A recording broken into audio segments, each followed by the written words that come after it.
La toute dernière de la saison.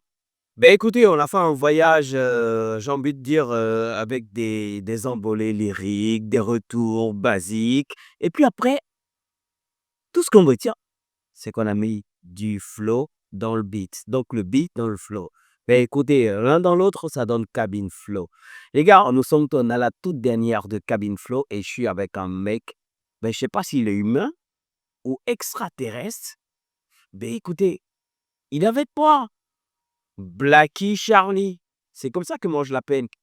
D'ailleurs, on l'appelle Black Charles. Moi, je l'appelle Blacky Charlie. Il est avec moi. Blacky! Yo yo, ça va non? Tranquillement, tranquille. Oh non, Bander que ça va. Super. Ben écoute, comment ça va là?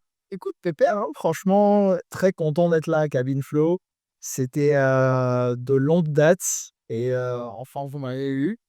Et je suis là pour la dernière de la saison, pour la clôture. Je sais pas si vous imaginez un peu quand il dit enfin vous m'avez vu, mais on l'a cherché Depuis un... et on l'a trouvé comme l'appel rare. Aujourd'hui, il est avec nous dans Cabin Flow, les gars. Nous sommes enthousiastes. On a envie de tout de suite même laisser l'interview et passer tout de suite au mix. Mais avant, on a envie de savoir qui est Black Charles, les gars. Oula, la question à 1 million de dollars. Bah, Black Shark, on va faire court. Kiffeur de son. Juste kiffeur de son. Transmetteur de bonnes vibes. J'adore ça, transmetteur de bonnes vibes, kiffeur de son, mais ça veut dire quoi? On veut dire quand est-ce que tu commences à toucher à la console, toi? Bah écoute, déjà de 1, je viens d'une. Bah, j'ai un métissage déjà naturel de ma famille. Je suis ivoiro-brésilien, j'ai grandi à New York.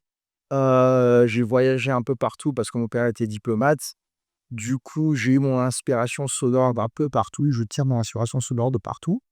Et quand j'ai commencé vraiment mon voyage musical, si je peux dire de la sorte, c'était à New York, à la fin de mes études du lycée, après le bac, Yeah. que je commençais vraiment à toucher. J'avais des grands dos déjà qui commençaient à mixer. Et j'ai tout de suite eu l'appel de la musique, en fait, quoi, parce que j'ai toujours grandi dans la musique. Ouais. Mon père, mes premiers souvenirs de mon enfance et tout étaient d'écouter les vinyles de mon père, qui avait une énorme collection musicale. Donc c'est comme si c'est naturel pour moi, en fait, de me retrouver dans la musique. Et à New York, c'est parti comme ça, avec mon rando DJ Biran, toujours. Est-ce que ça veut dire que ton père, à un moment donné, il influence sur toi? Sur moi, oui, absolument. Absolument. Si c'est pas pour Et la... après, ça te déteint encore sur le grand dos et tout? Bah, ça déteint sur le grand dos, sur le côté DJing. Ok. Sur le côté musical, c'est vraiment la collection musicale de mon père. Et ça, je tiens à le saluer. Il n'est pas musical du tout. Il adore la musique, mais il a fait une autre À carrière. un moment donné de ta vie, quand tu mixes, tu penses à ton père? Absolument. Surtout quand je mixe, c'est brésilien. Parce que je suis brésilien de mon père.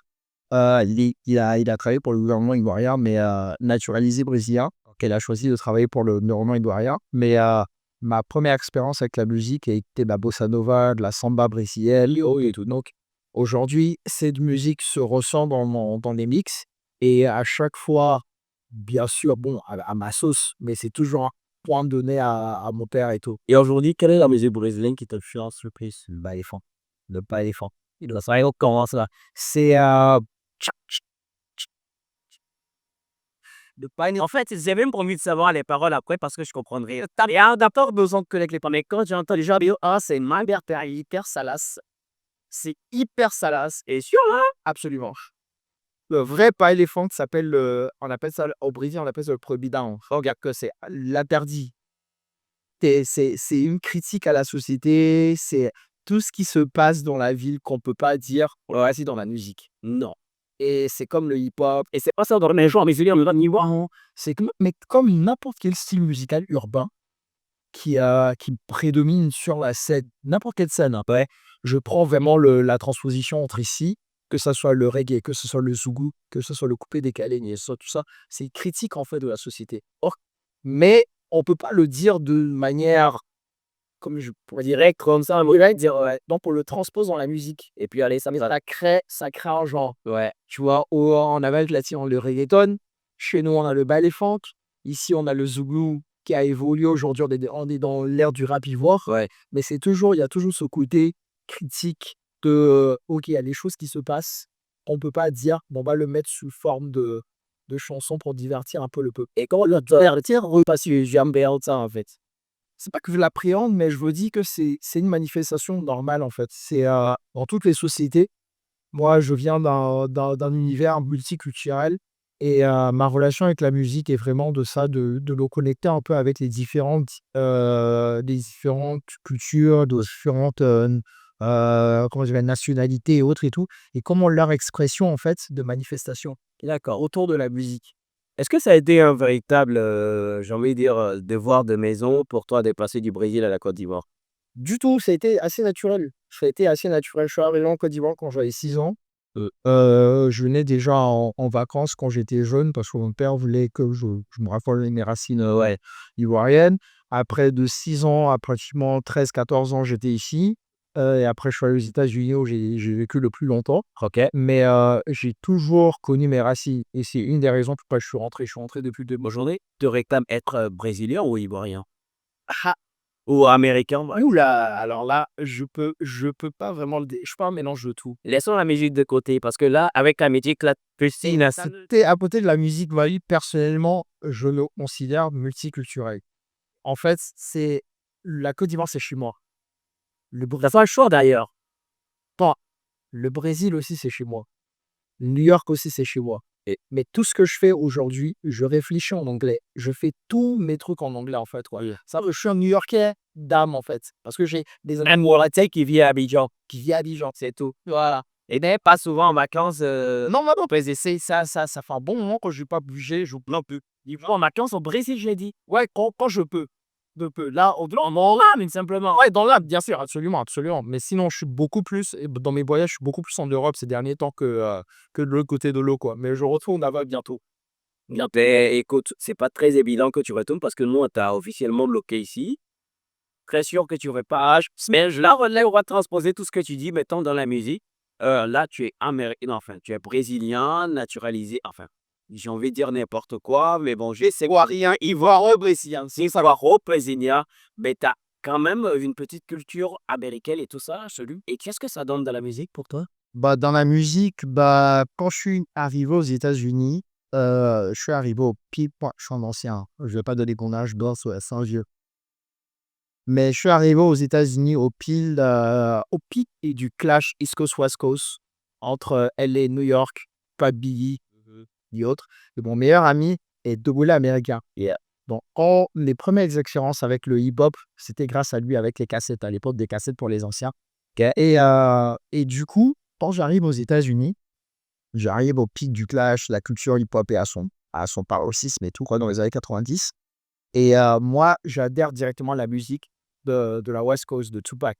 Euh, Étant à New York, je vois le paradoxe un peu. Ouais, c'est bon, je vais pas arrêter, mais je suis au lieu d'être Biggie, moi je suis Tupac. Mais parce que à cause du message de Tupac, de sa relation avec la culture black, sa mère était Black Panther, pour vraiment le fight du black et sa poésie dans son écriture et autres. Pas pour dire que j'aime pas Biggie, parce que j'ai appris à respecter Biggie plus. Ouais. T'as pas le choix, même. Biggie, c'est quelqu'un qui sait qu'à respecter, enfin, il impose le respect, Absolument, les 2 mêmes, ouais, les 2 mêmes, c'est des piliers vraiment fondamentaux de la culture hip-hop, sans passer par les anciens, hein, les devanciers avant eux, mais ces 2-là, vraiment, est fondé aujourd'hui sur quoi, collègue? Et pour moi, Tupac, c'est le messie un peu, quoi. C'est ouais, non, franchement, c'est le gars qui avait un message vraiment pour la culture black. justement la disparition de Tupac. Ouh, fou, alors là, c'est marrant que tu poses la question parce que c'est vrai, j'ai jamais vraiment pensé. J'y ai pensé dernièrement et tout, quoi. Je me disais que si Tupac était là aujourd'hui, même pas que Tupac et Biggie étaient encore vivants aujourd'hui, le hip-hop qu'on a aujourd'hui n'aurait pas nécessairement existé. N'aurait pas nécessairement existé parce qu'il aurait vraiment poussé pour des artistes engagés qui vraiment qui véhiculent quelque chose, qui véhiculent un message. Je trouve que pour ma part, le hip-hop aujourd'hui, et je le dis sans dénigrer tout ce que les gens font aujourd'hui, quoi. Franchement, gros respect pour tous ceux qui font du hip-hop. Moi, aujourd'hui, je suis sur quelque chose d'autre musicalement parlant. Mais pour le hip-hop aujourd'hui, c'est devenu vraiment un côté business. Le côté business a pris le dessus du message. Et moi, en tant qu'ancien et en tant que puriste, je fais attention au message. Moi, c'est plus le message qu'autre chose. Je m'en fous de ce que tu as. Aujourd'hui qui t'influence, mais pour qui? Niveau respect, Une affinité. qui allie l'âge, il, Tu sais quoi? tout le truc. C'est marrant que tu poses la question. Je vais te donner 2 noms et ces 2 noms sont famille. Enfin, parce que les personnes essaient de prendre parti, tu es d'un camp ou d'un autre et tout. Ouais. Moi, je suis apolitique ou un truc. Moi, je suis pour la culture, c'est la Côte d'Ivoire qui gagne. Mais je vais donner 2 noms, Dizzy B et Imra. Absolument. Dizzy B, mais ça arrosé en fait. Diamétralement opposés, mais derrière, c'est un peu la question que tu poses en fait, quoi. Surtout pour Imra, qui parle à la rue en fait. C'est-à-dire que depuis la disparition d'Arafat, on n'a pas encore eu cet artiste-là qui parle à la street. Et lui, il est venu, Dans le voilà, c'est la street. Tu vois, le chauffeur, l'apprenti Baka, de trucs et tout, quoi.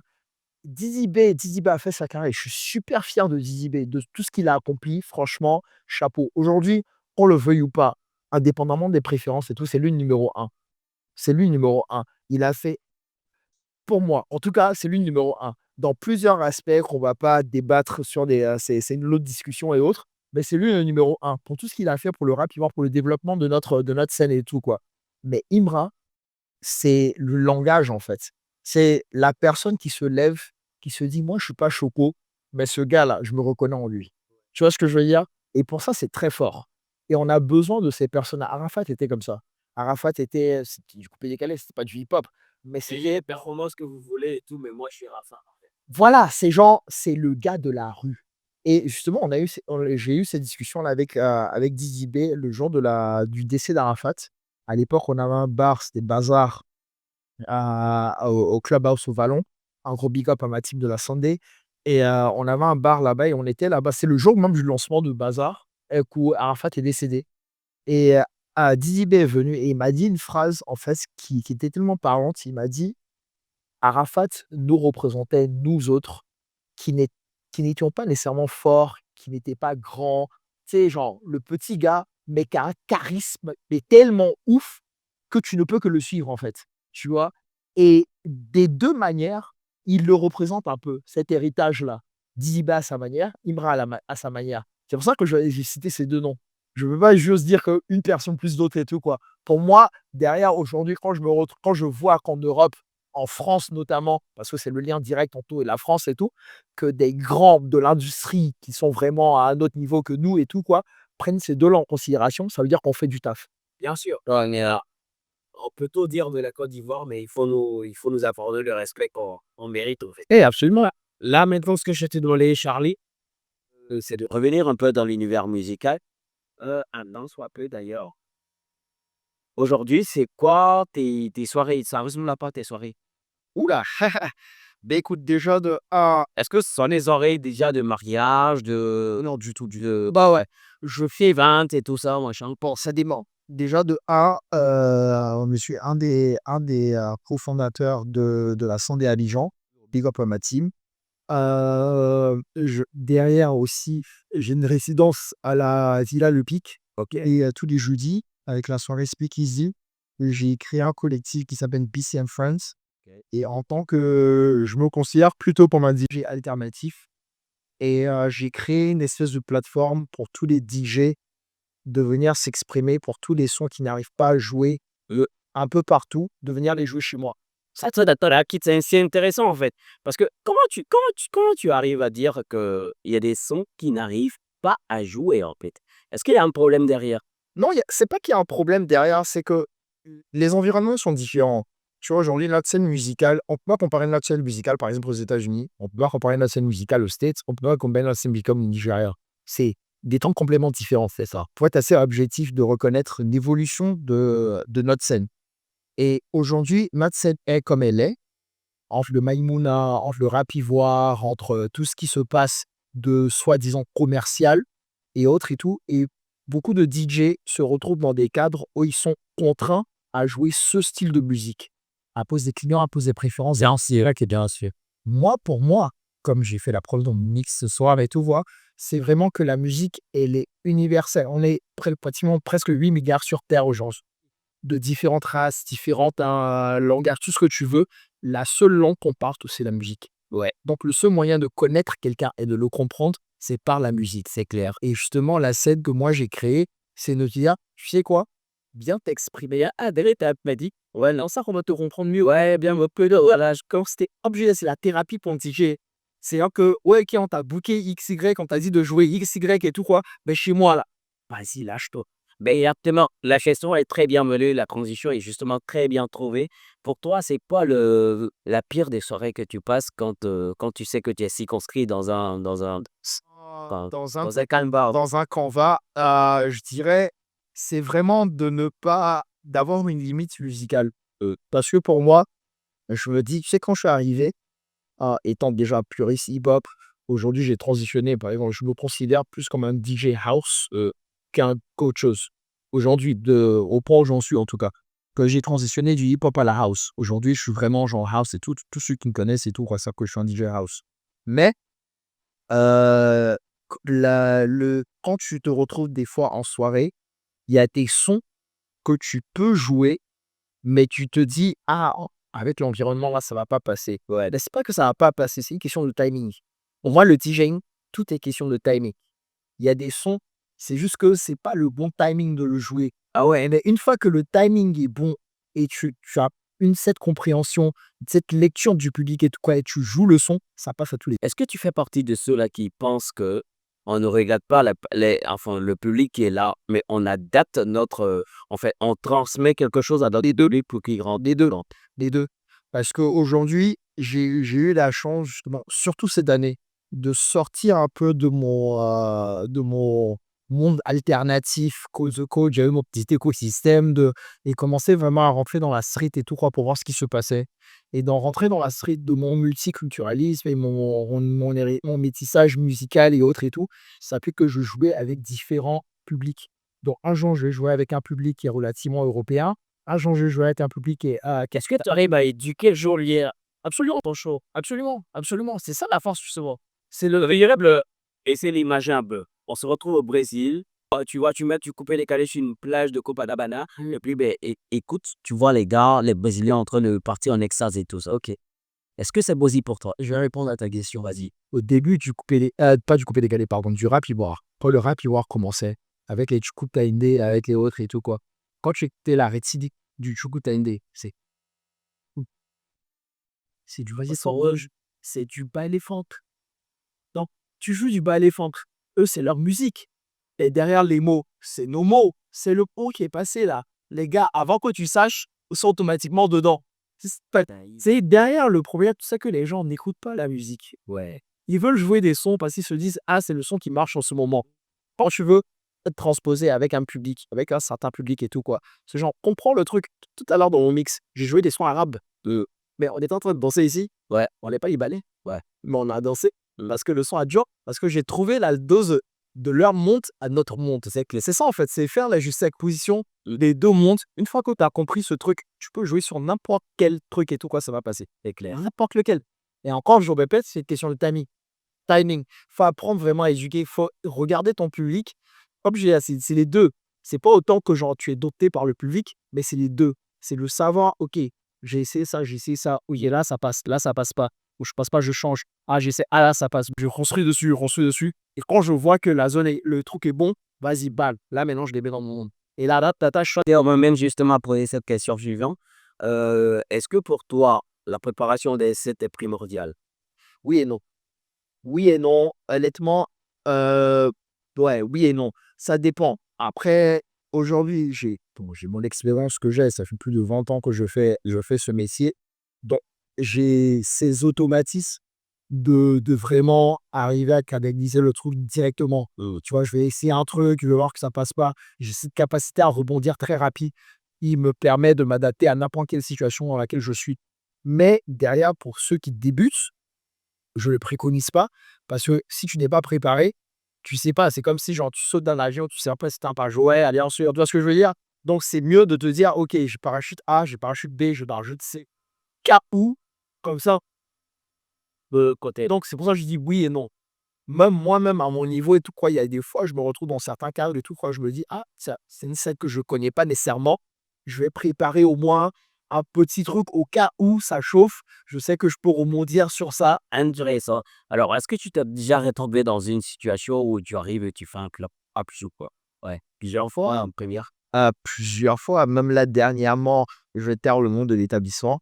C'est, quelqu'un qui travaille pour nous, pour la santé, qui a ouvert, un établissement et qui m'a booké pour aller mixer à son lounge et je suis allé, j'ai tapé un poteau fulgurant. Mais fulgurant, mais retentissant, quand, c'était vraiment genre transversal. Pouh! Oula, c'est Lucas là. Ah ouais, non, non, il y avait personne. J'étais là en mode: «Hey DJ, je mixe pour la Chazid quoi, big up à la Chazid, big up au Sound Beater». Il y avait son père, mais son père. Mais après derrière, je vais te dire, il y avait 10 000 trucs qui se passaient dans la ville. Ça faisait partie de la Agent Art Week, donc il y avait 10 000 trucs qui se passaient. Donc la communication, différents trucs et tout. Ouais, Un truc qui n'est pas passé et moi ça bien sûr, personnellement tu le prends un peu, tu te dis: «Joe, ouais, à mon niveau là, Joe, j'arrive et puis le coin est vide, c'est bizarre». ouais, Tu vois, non, c'est lourd. Mais après, tu fais le taf. Tu fais le taf. Moi, aujourd'hui, déteste me moquer, donc tu fais le taf. Non, moi, indépendamment des circonstances, il y a une personne, il y a deux personnes, il y a 10 000 personnes, je fais le taf. J'ai fait le taf. Moi, derrière, c'est juste la musique du monde, je mets play. Moi, je suis dans mon monde, quoi. Après, c'est l'énergie que je transpose. Ceux qui sont là sont là. Ceux qui... après ça, j'ai un très beau souvenir d'une soirée que tu as passée ici à Abidjan. Oui, ouais, c'est sûr, Abidjan. Oula, il y en a plusieurs, hein. Mais une des dernières, et c'est un gros big up justement au collectif SOS Coco, Zen Coco d'ailleurs, qui font Zen Coco ce soir. Ouais. Ils m'ont booké à la dernière SOS Coco avec Vico et tonton Mehdi. Et je me suis mais éclaté ça. Déjà, de un, c'est la famille en fait, c'est des frangins. Et c'est des genoux, c'est des petits frères et autres et tout quoi. Mais je me suis éclaté. Déjà de un, on n'avait pas ce côté parce que plusieurs fois dans les coins, il y a la disposition du DJ qui fait qu'il y a plein de clients qui peuvent accéder au DJ. Et dans cet accès-là, plusieurs fois le DJ vient avec une vision de ce qu'il veut faire. Pas nécessairement dans la préparation du set, mais il va rentrer dans sa zone. Et une fois qu'il est dans sa zone, elle conscience au c'est comme le pilote d'un avion à énergie. Hein. Tu vas pas genre aller peut-être au milieu du vol et tout quoi. Plutôt qu'à venir voir le pilote. Il y a Joe, faut tourner à gauche. Sa fiancante attirante en fait, non? Et le DJ, c'est pareil. Donc, là, on avait fait disposition. Nous, on créé un espèce de bateau. On était en hauteur, on était inaccessible. Mais inaccessible. C'est-à-dire que si t'as cœur de venir me voir, monte les échelles de l'autre au bateau là, va sur et tout. Et du coup, ce côté inaccessibilité a fait que je me suis lâché. Mais j'étais vraiment à l'aise. Parce que là, je savais que je pouvais jouer ce que je voulais et tout, quoi. Et je me suis vraiment éclaté, quoi. Et après, bon, bien sûr, tous les jeudis, à le pic et tout, c'est la maison. Donc là-bas, genre, qu'il y ait 2 personnes, qu'il y ait 10 000 personnes, je suis ici chez moi, donc là, je suis à l'aise et tout, quoi, tranquille. Bah, écoute, Blati, il y a des gens qui te regardent de très loin ou alors de très près, qui ont envie de faire un peu comme toi, qui ont envie de suivre ton parcours et tout, qui regardent et qui ne savent pas comment rentrer dans le game. Est-ce que tu auras un message à donner à ceux-là? Le message que je dirais, c'est qu'on a besoin de plus de DJ. La transition de la culture pour moi, heu, un des vecteurs de transmission de la culture à la musique et plus on a de DJ, plus on a un moyen de transmettre notre culture. Donc j'encourage vraiment tout le monde à se lancer. Bon, attention, hein, parce que moi, nous autres, on a souffert à ce dauphin. Non, mais pour expliquer aux gens que c'est pas facile après de se lancer. Non, c'est pas évident, c'est pas évident. C'est beaucoup plus facile maintenant que c'était à notre époque. OK, ce que je veux dire, en fait. Mais, parce que nous, à l'époque, quand on commençait, nos familles étaient en mode, c'est genre, OK, c'est quoi, c'est un DJ. Et toi, c'est ça la métier. Mais pour dire qu'il y a un plan de carrière, il y a un plan de carrière dedans, c'est vraiment le sérieux, c'est le travail, c'est la curiosité, c'est l'humilité. Je vais jamais je vais exagérer ce mot, l'humilité. C'est vraiment genre, venir nous autres là, on est accessible. Quand on nous voit, on se dit que ouais, OK, truc et tout, ouais, on est accessible. Moi, j'ai créé ma plateforme parce que vraiment je veux moi, je suis un amoureux de la musique, ouais. Donc tous ceux qui aiment la musique là, venez chez moi. Bien. Avec la santé, on a créé la DJ Academy justement pour former cette nouvelle génération de DJ. Big up à JO, il fait partie les diplômés de l'académie. Mais pour dire quoi, vraiment, on est dans cette logique de transmission maintenant. C'est-à-dire que ce que nos grands frères n'ont pas pu faire pour nous, on essaie de faire pour les jeux d'aujourd'hui. Et on est en train de créer un écosystème maintenant de vraiment de DJ, de jeux talentueux. Parce qu'il y a vraiment du talent. Il y a tellement, que beaucoup de la nouvelle école, il y a du vrai talent.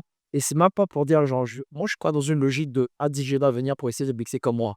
Mix comme toi. Ta sauce, là, c'est ça qu'on veut entendre. Ça, c'est tout, la voix. Tu vois. Et il faut pas avoir peur. Il faut essayer, faut se truc et tout. Quoi. Aujourd'hui, Dieu merci, la technologie a évolué. Il y a différents moyens. C'est pas nécessairement d'avoir le dernier cri de la dernière platine et tout. Quoi. Il y a 10 000 moyens de faire. Il y a quelques années, il y a Boiler Room, qui est une plateforme de DJ de live streaming et la plus connue au monde. Il a fait un spécial en Afrique, il a fait au Ghana. Il y a un DJ ghanéen qui s'appelle iPhone DJ, qui a fait un tollé, ça a fait un gros scandale et tout. Parce que on disait pourquoi le gars il mixe pas sous platine. Le gars mixe sur son iPhone. Mais le set que le gars te fait, mais laisse tomber. Pour dire en fait que il y a tous les moyens sont là, la technologie a évolué. Et essayez-vous. Il y a franchement la musique est universelle, la musique est intemporelle. Comme je dis, on est 8 milliards sur Terre aujourd'hui. Et il y a ce qu'on connaît, ce qu'on voit de la musique, c'est ça, de ça. Ouais. Donc, franchement, moi, j'encourage tout le monde à se lancer. Et un gros big up à vous, à Cabin Flow, justement, d'avoir cette plateforme pour les DJ de venir s'exprimer et de se montrer leur monde et autres et tout. Et vraiment, essayez-vous, quoi. Essayez-vous, venez, le monde est là, on essaie de transmettre le truc. Bien, Blacky, on prend tes conseils véritablement en considération. Et moi, je retiens une seule chose, essayez-vous, n'hésitez surtout pas à vous lancer. C'est comme un gars qui est sûr d'avoir un parachute qui se lance. La seule assurance qu'il puisse avoir, c'est que c'est sûr que ça va déclencher à un moment donné et qu'il ne va pas atterrir, genre, les jambes en dehors ou quoi. Voilà. Et hop, t'as vu pas. Il m'a dit, juste dans ce que tu m'as dit, hein. Je veux pas faire long, mais l'échec est humain. L'échec est humain. Je tiens très bien à le rappeler. Moi-même, avec mon expérience, comme la rep, pas que je t'ai dit, je tape aussi des poteaux. Bien sûr, il faut dire que je suis là, je fais genre 100 000 personnes et autres et de quoi, je tape aussi des poteaux. L'échec est humain. Ça fait partie de l'expérience. Donc, ne vous découragez pas en vous disant que, ouais, que je suis booké ici, que ça n'a pas marché, ça n'a pas marché. Allez-y, ayez confiance en vous-même. Si vous n'avez pas confiance en vous, personne n'aura confiance en nous. C'est ce que je veux dire. Donc, Mais écoutez, si vous n'avez pas confiance en vous, personne n'aura confiance en vous. Mais ça, c'est le conseil qu'on puisse donner à tous ceux qui veulent éventuellement se lancer dans ce domaine donc de DJing, donc être DJ. Et j'en appelle ceux qui m'écoutent, notamment mon gars sûr, Johan, continue. Voilà. Donc, si tu as envie de taper dedans, vas-y, tape dedans. Et puis, écoute, nous, on est fiers d'avoir Blacky ici dans Cabin Flow. On sera d'autant plus fiers de le revoir encore dans la saison 2. Et puis, on se donne rendez-vous dans pas longtemps parce que la saison 2, ça sera bientôt avec une autre couleur, une autre dimension, d'autres palpitations. Et puis, ben, let's go dans Cabin Flow, les gars. yes, I. Minor.